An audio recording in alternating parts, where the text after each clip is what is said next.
Have you ever walked away from a conversation feeling emotionally off? Like something twisted inside you, but you couldn't quite put your finger on it? Maybe you began questioning your memory, your feelings, even your sanity.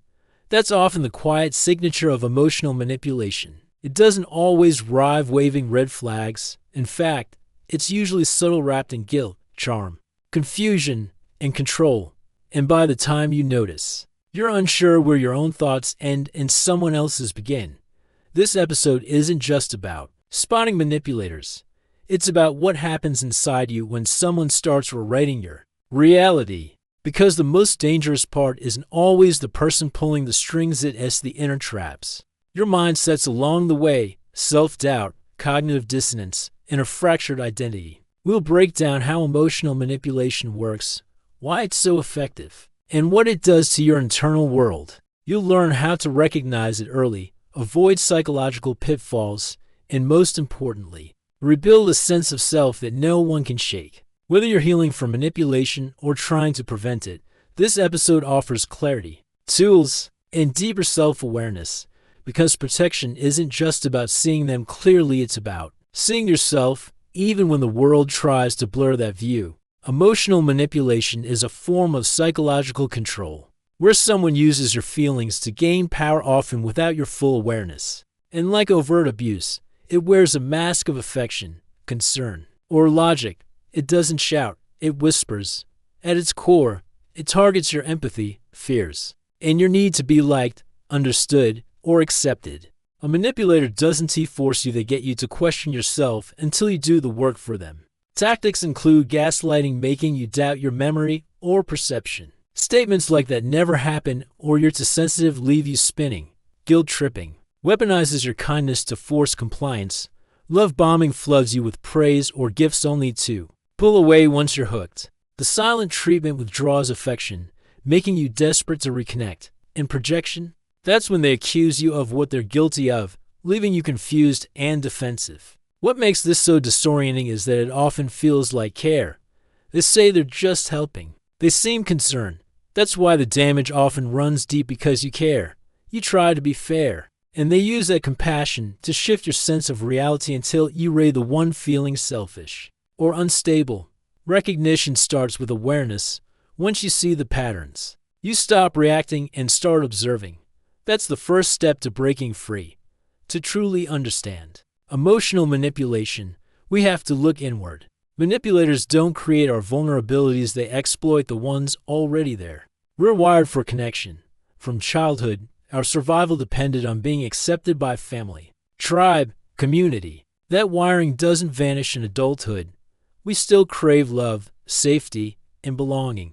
And when those needs are threatened, we become more likely to bend ourselves to keep the peace. Many of us are taught that avoiding conflict is better than speaking truth. So we tolerate discomfort just to preserve harmony.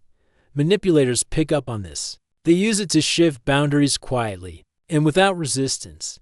Then there's self-doubt. We all carry insecurities about our worth, our judgment, or our emotional strength. When someone subtly confirms those doubts, we start trusting their version of reality over our own. And perhaps most powerful, hope. Hope isn't weakness, but in manipulation, it traps us. We hope they'll change. We hope things will return to how they used to be. But often, that hope delays the truth. You're not weak for being vulnerable. You're human. But by understanding your emotional terrain, you learn to protect it, because manipulation doesn't always come through force. Sometimes we hand over control without realizing it. One of the most dangerous effects of emotional manipulation is how it gradually erodes your identity. It's not just confusion, you start losing track of who you really are. At first, it's subtle. You hold back opinions. You downplay your emotions. You second-guess your instincts and rely on their perspective. Slowly, the boundaries that define you, your voice, your values, your truth begin to blur. This is what psychologists call a borrowed identity. You become who you think you need to be safe, to be loved, to be accepted. And the longer you remain in that role, the more it feels normal, even as a quiet part of you knows something's wrong. You might ask yourself, why don't I recognize me anymore? Why can't I trust my thoughts? That's not weakness. That's the effect of long-term manipulation. But your true self, it's not gone, it's just buried beneath fear, survival, and confusion. Reclaiming it starts with a shift. Stop asking how to fix the relationship. Start asking how to find your voice again. The real war of emotional manipulation happens inside your mind. If this is resonating with you, take a breath. You're not alone, and you're not broken. Share this with someone who might need it, because healing starts with one honest moment of recognition. When manipulation takes hold, your mind becomes a battlefield. Logic fights with emotion. Your intuition gets buried under self-doubt. You know something feels wrong, but you can't act. That's cognitive dissonance, holding to contradictory beliefs at once. They hurt me, but they love me. I should leave, but maybe I'm overreacting. Over time, you stop trusting yourself. You silence your inner voice. Before anyone else can, you dismiss your own feelings, fearing they're wrong, dramatic, or delusional. And that's exactly what manipulation does. It creates enough confusion that you begin to police your own reality. The manipulator no longer needs to twist the truth. You do it for them. It's exhausting. It clouds your judgment, weakens your confidence, and leaves you feeling powerless. But confusion isn't failure, it's your deeper self trying to break through. That tension you feel, it's resistance, and that is where your strength lives. Your job isn't to silence the noise, it's to listen underneath it, to that quiet voice that still remembers who you are. Manipulation doesn't just change your behavior, it rewires how you think. Long after they speak or act, your mind keeps looping the script. Let's talk about the traps that keep you stuck, even after things become obviously unhealthy. 1. Cognitive dissonance. You know you're being mistreated, but still believe they care. So your brain justifies the harm. They didn't mean it. It's not that bad. But this only delays healing. 2. Over-justification. You keep making excuses for their behavior. They're stressed. They had a rough childhood. Empathy is good, but endless rationalizing overrides your truth. 3. The self-doubt spiral. You begin questioning your own memory, instincts, even emotions. You internalize their labels: too sensitive, dramatic, forgetful, until you stop trusting yourself. For hope as bait, you cling to the good moments. You believe they reflect the real person. You tell yourself, if I just try harder, it'll go back to how it was. But it won't, because it never really was. 5. Confusion disguised as wisdom. Manipulators use vague language, false logic, or even spiritual jargon to keep you lost.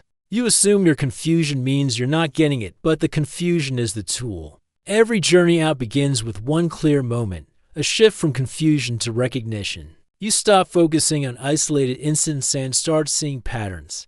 It's not about one bad day. It's about a cycle of distortion, control, and guilt. Sometimes the turning point is subtle: a drained conversation, ignored boundaries, or a whisper from within that says, "This isn't right." Other times, it's external: a friend's words, a therapist's insight, or the physical toll on your body: anxiety, fatigue, numbness. When you see it clearly, it doesn't fix everything, but it starts everything. You begin to observe, not absorb. You name it, and that's how you reclaim power. Recognition is not the end, it's the beginning of coming home to yourself. Once you see manipulation for what it is, the next step is protecting yourself, not just from others, but from the mental habits that made you vulnerable. This isn't about isolation, it's about building a shield rooted in self-awareness. 1. Anchor to your values. Reconnect with what truly matters. Write down your core beliefs and boundaries. When you know who you are, you're less likely to get pulled into someone else's story. 2. Rebuild emotional boundaries. Boundaries don't keep people out, they keep you intact. If someone regularly manipulates, blames, or drains you, it's okay to limit access. 3. Question emotional logic. Just because someone is upset doesn't mean you're wrong. Ask, is this true, or does it just feel true? 4. Recognize patterns. Do you always end up apologizing? Feel confused after every talk? Watch for loops, not words. 5. Create reality anchors. Journal. Talk to trusted friends. Check your experiences against outside feedback. These anchors keep you from drifting too far from the truth. 6. Listen to your body. Your body knows before your mind does. tight chest, stomach knots, fatigue after interactions. These aren't random, they're signals. 7. Reclaim your voice. Start small. Speak even if your voice shakes. Say no, disagree, express. That's how you take up space again. A strong shield isn't built from fear, it's built from clarity. When you trust yourself, you become harder to deceive, manipulate, or erase. When you've been manipulated, rediscovering yourself can feel like waking up in a house filled with someone else's furniture.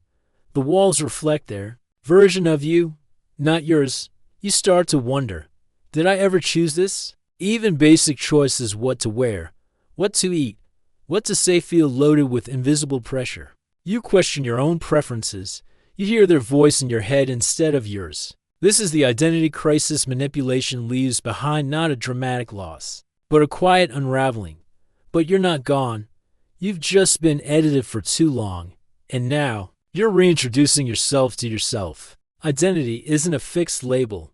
It's a living process. And the fact that you're seeking clarity means you're already on the path home. Emotional manipulation isn't always obvious. It works by making you doubt your truth one piece at a time. But once you see the pattern, you start reclaiming your power. Your mind is not your enemy, it's your ally.